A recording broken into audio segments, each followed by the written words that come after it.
ഇനി പറയുന്നവരിൽ ബോട്ട് മുങ്ങി മരണപ്പെട്ട കവി ആരാണ്? Option A Ulloor S Parameswara Iyer, B Ezhuthachan, option C Kumaranasan, option D Cherusseri, option E Valmiki. C Kumaranasan.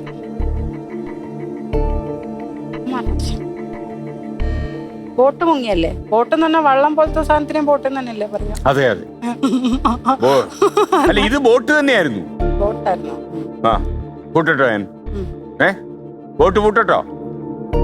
Option C Kumaranasan പൂട്ടിയിരിക്കുന്നു.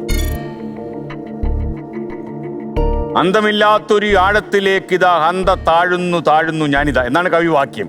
പക്ഷെ ആ കവി ആരാണെന്നുള്ളതാണ് പ്രശ്നം. കുമാരനാശാനാണോ? ഉറപ്പാണോ? പൂട്ടിയല്ലോ. ഇനിയിപ്പോ തുറക്കുമ്പോ പക്ഷെ ഇങ്ങനെ ഒരു അപകടത്തിൽ ചെന്ന് ചാടുമെന്ന് ഞാൻ വിചാരിച്ചു. എല്ലാം പെട്ടെന്നായിരുന്നു, അപ്രതീക്ഷിതമായി. അങ്ങനെ പറയരുതല്ലേ, നെഗറ്റീവ് ആക്കരുത്, നമ്മള് പോസിറ്റീവ്. അപ്പൊ ബി പോസിറ്റീവ്. കുമാരനാശാൻ എന്ന് പറഞ്ഞ ഉത്തരം ശരിയാകുമെന്ന് തന്നെയാണ് പോസിറ്റീവായി ചിന്ത. ഞാൻ വിചാരിക്കുന്നത്. കാരണം വക്കത്ത് നിന്നുള്ള ഒരു ബോട്ട് അപകടത്തിലാണ് കുമാരനാശാൻ കയറിയത്. ബോട്ടിലാണ് കുമാരനാശാൻ കയറിയത്. ഞാൻ സ്കൂളിൽ പഠിക്കുമ്പോൾ വായിച്ചിട്ടുണ്ട്. അത് തന്നെയാണ്. ശ്രീനാരായണ ഗുരുവിന്റെ ഒരു സമ്മേളനമായിട്ട് സംസാരമൊക്കെ കഴിഞ്ഞിട്ട് ഇറങ്ങിപ്പോയി. അത്രയും കാര്യങ്ങൾ അതിനെ കുറിച്ച് കേട്ടിട്ടുണ്ട് അല്ലേ? കേട്ടിട്ടുണ്ട്. അപ്പൊ താങ്കൾക്ക് അത് അറിയാമെന്ന് എനിക്ക് മനസ്സിലായി. ഉത്തരം ശരിയാണ്. 1924 ജനുവരി 16 കുമാരനാശൻ പല്ലനയാറ്റിലാണ് അദ്ദേഹം മുങ്ങി മരിച്ചത്. ഈ ബോട്ട് അപകടത്തിൽ മരിച്ചത്. അപ്പൊ എന്തായാലും 80,000 രൂപയുടെ ചോദ്യം കടന്നു. ഇനിയിപ്പോ ഒരു അപകടം വരാൻ പോകുന്നു. 1,00,000 രൂപയുടെ ചോദ്യമോ? എന്താ ചെയ്യാ സാറേ? ഇല്ലേ, അഭിമാനം കൊണ്ട് വിചിമ്രതയായി പോകുന്നു. വിചിമ്രതയായില്ലല്ലോ.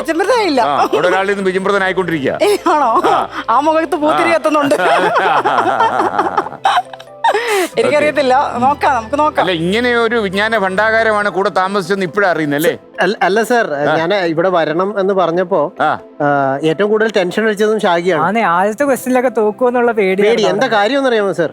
അതായത് അറിഞ്ഞ ക്വസ്റ്റ്യൻ പറയാൻ പറ്റാതെ വരേണ്ടി വരുമോ എന്ന് വെച്ച് കഴിഞ്ഞാല് സ്കൂൾ ടൈമിലൊക്കെ കുറെ ക്വിസിൽ പങ്കെടുത്തിട്ടുള്ളതാണ്. പിന്നെ അപ്പൊ ഞാൻ പറഞ്ഞു, അതായത് എന്തായാലും തള്ളിവിട്ട താങ്കൾ തന്നെ മനസ്സിലായി. എന്തായാലും വെറുതെ വീട്ടിരിക്കുമല്ലേ എന്ന് വിചാരിച്ച് തള്ളിവിട്ട വേല പുള്ളിക്ക് നഷ്ടപ്പെടാവുന്നില്ലല്ലോ. വാട്ടൊക്കെ പറഞ്ഞാൽ മതിയല്ലേ?